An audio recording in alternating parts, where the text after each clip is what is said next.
The influencer I arrested for speeding made a viral fake story to get me fired, got my house trashed, and threatened my family, so I played the long game and got him locked up and forgotten. It actually happened on my very first solo shift. I had gotten through the hard part of the evening and was counting down the hours when I saw this bright red Ferrari flying down a busy street like it was a racetrack. I clocked it at 25 miles over the limit. I flipped on my lights and pulled it over near a strip mall where people were already starting to stare. The car was ridiculous. Custom detailing, blacked out rims, and the license plate said Influencer in all caps. I got out and walked up to the window, but before I could even say anything, the driver had his phone out and was scrolling on it. He looked like he had stepped right out of some TikTok mansion. Weird pineapple-style hair, bright white turkey teeth, and a designer hoodie that probably cost more than my paycheck. He did not roll the window down at first, just stared at his screen and smirked. When he finally did, I asked for his license and registration like usual. He laughed and said, "Do you know who I am?" I told him I didn't care, but instead of going quiet, he started going on about his 4 million followers on TikTok and how I was about to be part of his awesome content if I let him off. But I didn't listen. I kept it professional because that's what we're trained to do. I explained the violation and asked again for his documents. That is when he switched tactics. He offered me a shout-out, said he could totally help my career if I let him off, but I wasn't letting up. I told him I was writing the ticket. That's when his whole face changed. He got more aggressive. He started scrolling through his phone showing me videos of him with actual A-list celebrities. He said, "Look, I can make you famous overnight. Why be difficult?" Like he could not believe I was not impressed. I had just finished writing the ticket when he flung open the door and got out without permission. I will admit, I got a little nervous given this was my first solo shift, but I told him to get back in the car. Well, he ignored me completely and pulled out his phone. Before I knew it, he had started live streaming. He waved the phone around like a weapon and yelled, "Guys, this cop is harassing me for nothing. ACAB, ACAB-E." And I could see people at the strip mall pulling out their own phones to record. My heart was pounding, but I tried to stay calm. I asked him one more time to give me his license and registration. That's when he told me to screw off, that he was above this legal nonsense, and started taunting me, saying I should be thanking him for the publicity. I warned him that if he continued to refuse, it would lead to more charges. He laughed this demented little rat laugh and said, "I'll get you and your whole family fired, Lilin word." That's when I called for backup. And while I was waiting, he started getting personal. He told me I must have become a cop so I could harass people, because deep down, I was a creep who wanted to do that and had to find a way. Many other cops would have likely just arrested him or tackled him by now, but I wanted to avoid violence at all costs. However, that proved impossible when he shoved his phone right up in my face while ranting to his live stream. Then he got close to me. I clutched on my weapon just as a way to warn him, but instead of retreating, he started shouting I was a pig and got even closer. He yelled that I was an ant compared to him and that I wouldn't dare use force. He got even close and actually reached his hand out to push me. That was it. I told him he was under arrest for attempting to assault an officer and failing to comply with lawful orders. He flipped instantly. He started full-on screaming, "Do you know what my lawyers will do to you? My followers are watching this live." I cuffed him while reading him his rights. Backup arrived right as I was walking him to the cruiser. During his entire drive to the station, he kept talking. He alternated between making threats and pleading with me to be cool and let him go, promising everything from cash to concert tickets if I would just forget the whole thing happened. I had no idea how serious those threats would turn out to be. By the time I finished processing him at the station,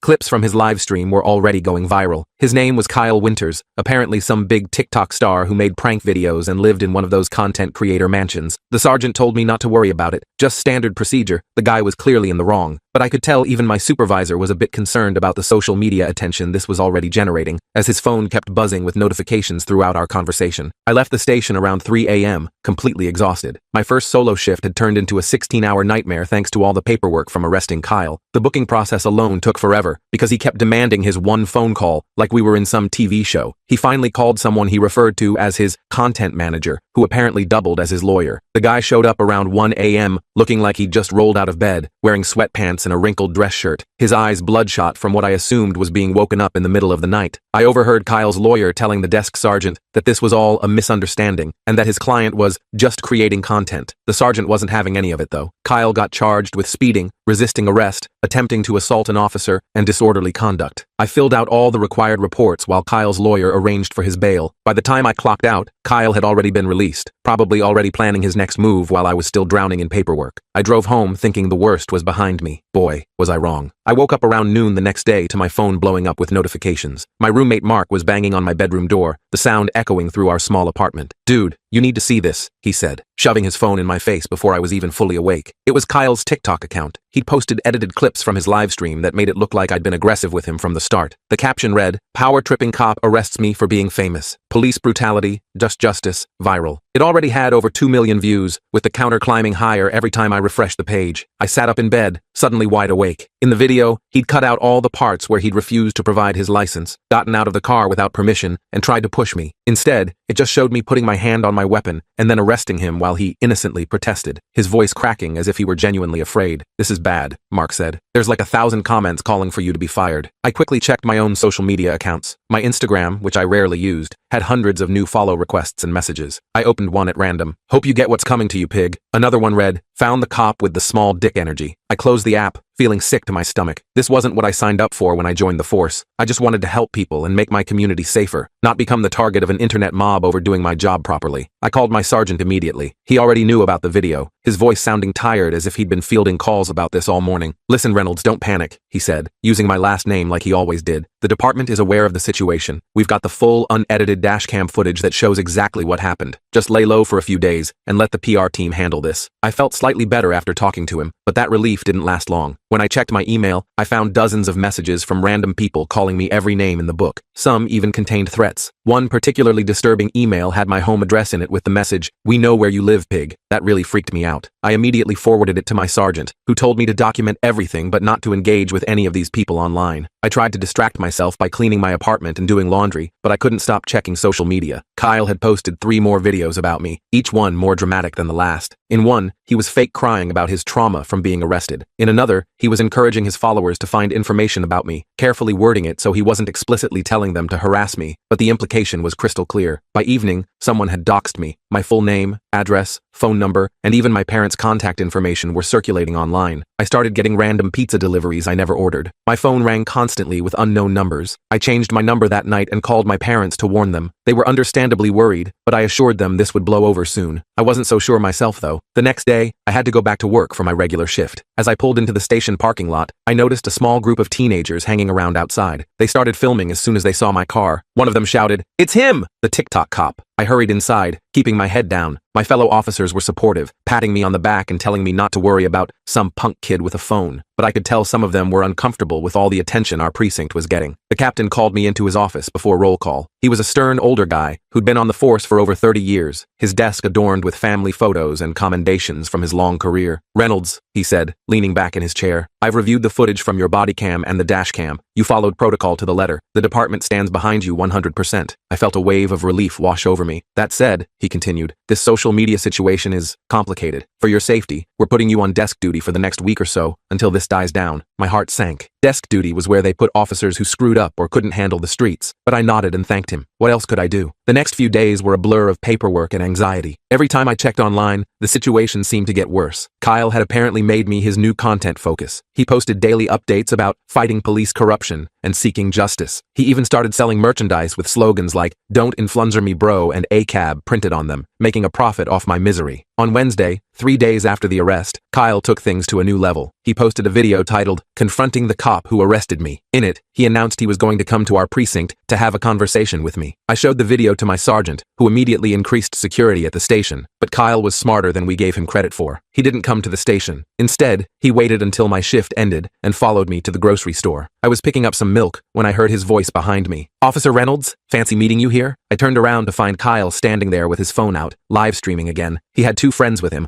both also filming. People in the store started staring and pulling out their own phones, creating a circle of digital eyes all focused on me. "I just want to talk, man," Kyle said, his voice loud enough for everyone to hear. "Why'd you have to violate my rights like that?" I remembered my training and the captain's advice. Don't engage, don't escalate. I turned away and started walking toward the checkout. Kyle followed me, still talking. "See this, everyone? He won't even acknowledge what he did. Typical cop behavior." I paid for my milk and left as quickly as possible, Kyle and his friends trailing behind me the whole time. When I got to my car, they surrounded it, making it impossible for me to leave without risking hitting one of them. "Move away from my vehicle," I said firmly, speaking for the first time. "Or what? You'll arrest me again?" Kyle taunted, getting closer to my face with his phone. Thankfully, the store manager had called the police. 2 patrol cars pulled up with their lights flashing. Kyle and his friends immediately backed off, acting like they'd done nothing wrong. The responding officers recognized me and escorted Kyle and his crew off the property with a warning about harassment. That night, Kyle posted the edited footage from our grocery store encounter. In his version, I looked like I was threatening him for no reason. The comments were brutal, with people calling for me to be fired, arrested, or worse. The harassment escalated from there. Someone created fake dating profiles using my photos and personal information. My parents started getting prank calls at all hours. My old high school girlfriend reached out to tell me someone had contacted her asking for dirt on me. By Friday, a week after the arrest, I was at my breaking point. I couldn't sleep,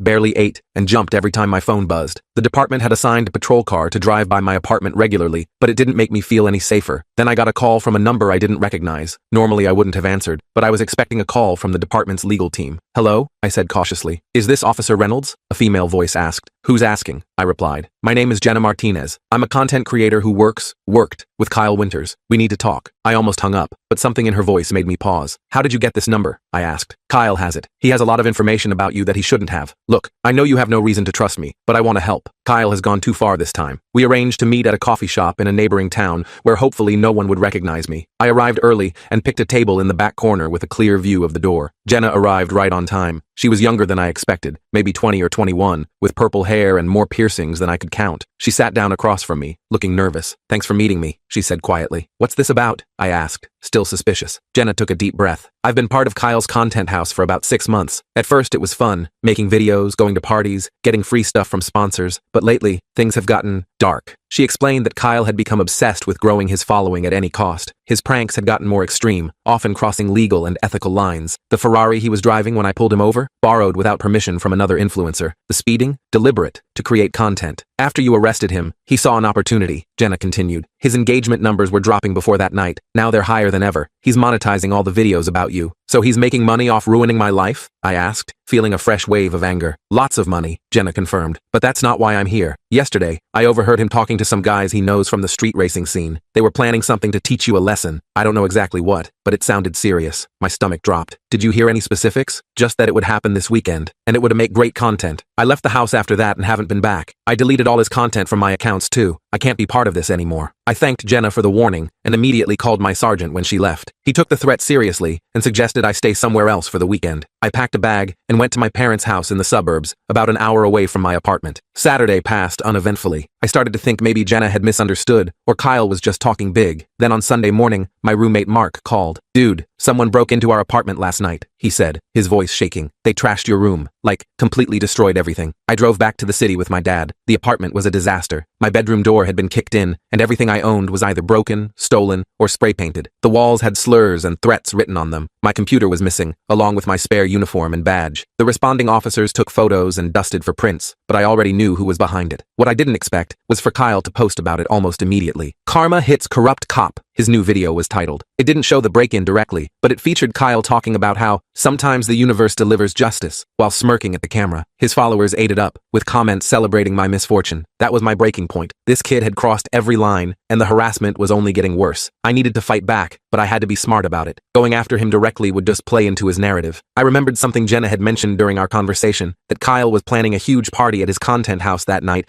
to celebrate hitting 5 million followers. And according to her, these parties always involved drugs, underage drinking, and other illegal activities. I called Jenna and asked if she'd be willing to help me. To my surprise, she agreed immediately. She was done with Kyle's world and wanted out clean. "He's been horrible to all of us," she explained, "especially the girls in the house. He makes us create content 24/7, takes a cut of all our earnings, and threatens to kick us out if we don't do exactly what he wants. Several of us have been trying to leave for months." With Jenna's help, I contacted my sergeant and the department to develop a proper plan. After explaining the situation in detail, including the threats, harassment, and break-in, the department decided to act on Jenna's tip about the party. They assembled a team to handle the operation professionally, with proper warrants and procedures in place. I remained at the station during the operation, as my sergeant insisted it would be too risky and procedurally inappropriate for me to be directly involved given my history with Kyle. The emotional toll of the past week weighed heavily on me as I waited for updates. I felt a mix of relief that action was being taken and anxiety about how it would all unfold. The department sent several officers to monitor the party from a distance, gathering evidence before making any moves. When they confirmed illegal activities were taking place, including open drug use and the presence of my stolen badge and other property, they moved in with a proper warrant. Kyle was arrested along with several others. They found my stolen items, including my badge badge, computer, and uniform, along with substantial amounts of drugs. Kyle's reaction was predictably dramatic, shouting about harassment and threatening lawsuits, even as he was being read his rights. The next morning, I went to the station to give my official statement. The evidence against Kyle was overwhelming. They found texts on his phone coordinating the break-in, the stolen items from my apartment, and enough drugs to charge him with intent to distribute. Plus, several of his friends were already cutting deals, eager to save themselves by providing information. Kyle's lawyer tried to spin it as a misunderstanding, but the DA wasn't having it. They charged him with breaking and entering, theft, possession, with intent to distribute, assault, and obstruction of justice. His previous charges from the traffic stop were also still pending. The social media tide turned quickly. Kyle's followers started jumping ship when the unedited videos spread. His sponsors dropped him one by one. The content house owner evicted everyone after the drug charges came to light. Kyle's carefully constructed influencer empire crumbled in less than 48 hours. I got my badge and other stolen items back. The department put out a statement supporting me and condemning the harassment I'd faced. My sergeant even recommended me for a commendation for handling the situation professionally, despite the personal attacks. Jenna reached out a few days later to apologize for her role in the situation. She explained she'd gotten scared, but had sent the videos she took to the police afterward. She also told me several other content creators from Kyle's house were coming forward